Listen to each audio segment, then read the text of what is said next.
Азыр болсо Microsoft Word 2003 XP версияларында биз көнүп калган Word Art текстик текстик фигуралар менен иш алып баралы. Демек ал Word Art текстик фигурасын каяктан коебуз? Анын деле вставка менюсунан демек мынакей Word Art деген менюну басуу менен кирет экенбиз. Муну баса турган болсок, эгерде мурун колдонуп көргөн болсоор, мынакей ар кандай текстин формадагы ар кандай формадагы шаблондор чыгат. Ушул шаблондун каалаганын алып, мисалы бул жерге текст надписи деген жерде өчүрүп туруп, өзүңөр каалаган текстти жазып, окей деп бассаңар, мына бул жерден анын өлчөмүн жана тексттин гарнитурасын, шрифттин гарнитурасын өзгөртүп алсаңар болот. Окей десеңер, мынакей ошол формадагы демек Word Art тексти келип чыгат экен, фигуралык тексти. Мына бул жерден эми өзүңөр каалагандай кылып, ар кандай формаларын өзгөртөсөңөр болот. Формасын шаблонун өзгөртсөң болот башкага, же болбосо мына тик жайгашышы, бул вертикалдык жайгашышы, горизонталдык жайгашышы. Ошондой эле дагы эмнени өзгөртсөк болот бул жерден, мынакей түсүн өзгөртсөңөр болот. Андан башка ийилчектигин, искривление, же болбосо траекториясын өзгөртсөңөр болот. Мынакей ийилчекти кандай формада кылабыз, формасын өзгөртсөк болот да. Мындан башка эффект, тень, көлөкөсүн өзгөртсөк болот жанагындай эле.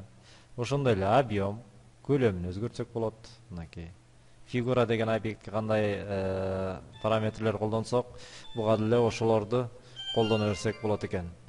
Андан башка бул жерден положение жанагындай эле жана башкаларын өзгөртсөк болот экен. Мынакей достор. Демек биз ушул параметрлерди колдонуп, ушул Word Art текстик параметринин текстик фигурасы менен иштесек болот экен.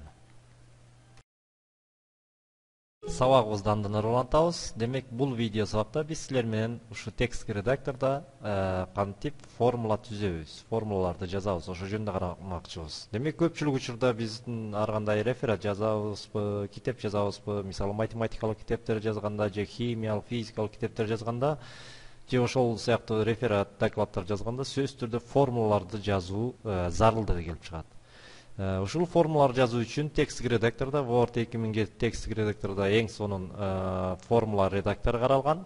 Ошол формула редактору менен кантип иштейбиз? Ошону карап көрөлү. Бул мурунку версияларындагы, Word'дун мурунку версияларындагы Equation, Microsoft Equation 3 деген формула редакторунун эле кичине өзгөртүлгөн, жакшыртылган түрү болуп эсептелинет. Демек ошол формулага кантип киребиз? Мисалы бизге моундай формула берилсин. Ушул формуланы кантип түзөбүз?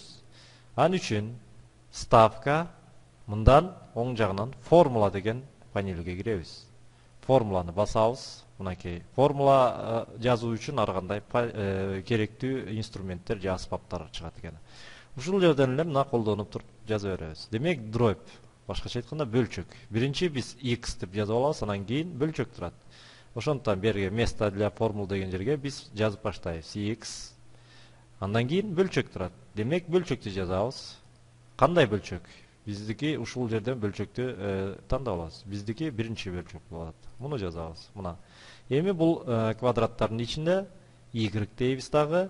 Y-ти жазардан мурун мына бул жерде y квадрат деп турат. Значит, демек бул жерден дагы биз квадратты же болбосо даражасын тандабыш керек. Анын үчүн индекс деген аспапты басабыз да мындан даражасын тандап алабыз. Мынакей.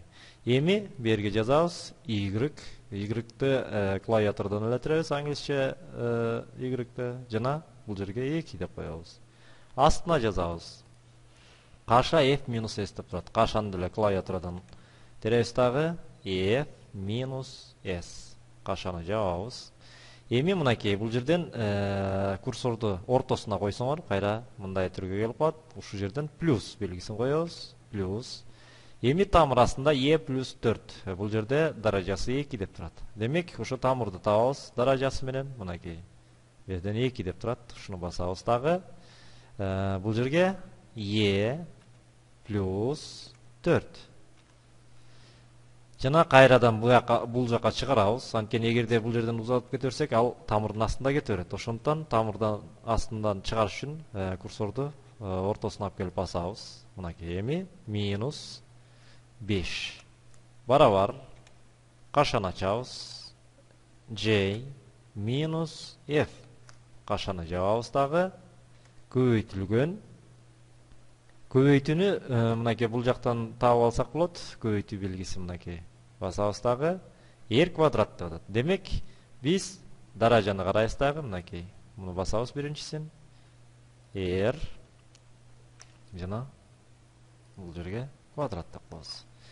Мынакей достор, биз оңой эле жогоруда формуланы оңой эле бат эле жазып койдук. Мына ушул сыяктуу эле көптөгөн бул жердеги ар кандай аспаптарды колдонсоңор болот. Мисалы жогорку класстарда мына интегралдар колдонулат. Ушу интегралды колдонсоңор болот. Тамыр асты, крупный оператор же болбосо суммалык оператор бул жогорку математика курстарында абдан кеңири колдонулат.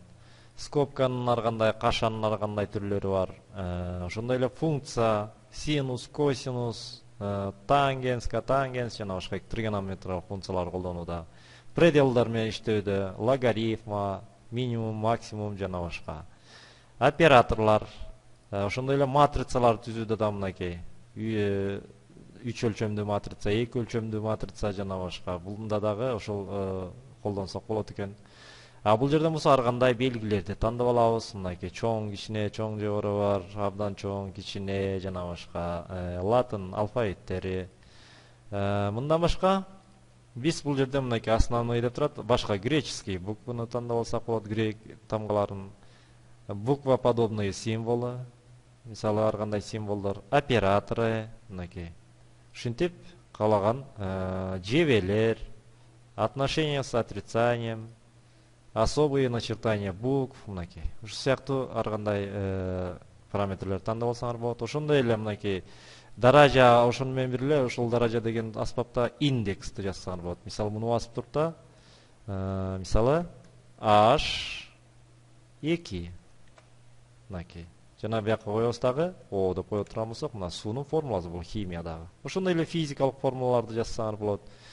Анын үчүн дагы эле вставка формула деген тандап аласыңар да, мисалы f барабар ma деген жосо бүткүлдүүлүк тартылуу законун жазыш үчүн мына f барабар бөлчөк сызабыз дагы, бияка m1 көбөйтүү белгисин коебуз. Бул жерден основной дейбиз дагы. Көбөйтүү жок, бул көбөйтүү бул жака эмес. Көбөйтүү үстүнө. Көбөйтүү белгиси m2. Бул экилерди дагы биз индекс кылышыбыз керек болчу. Индекс m1 m2-ни кайра жазалы. Ошо индекс кылып, демек, мынакей индекс мынакей m1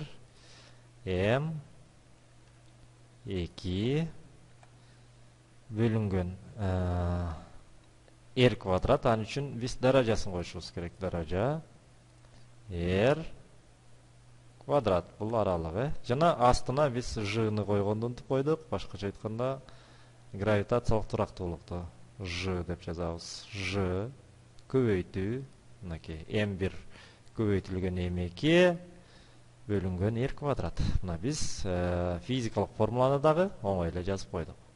Мына достор, мындан башка биякта даяр формулалардын дагы түрлөрү бар. Мынакей формула дегенди басып турган болсок, биякта бизге керектүү даяр формулалар. Бином Ньютона, квадратное уравнение квадраттык тамырды чыгаруу үчүн, кругтун же болбосо айлананын тегеректин аянты жана башка даяр формулалар бар. Ушуларды да коюп оңой эле чыгарып алсаңар болот экен.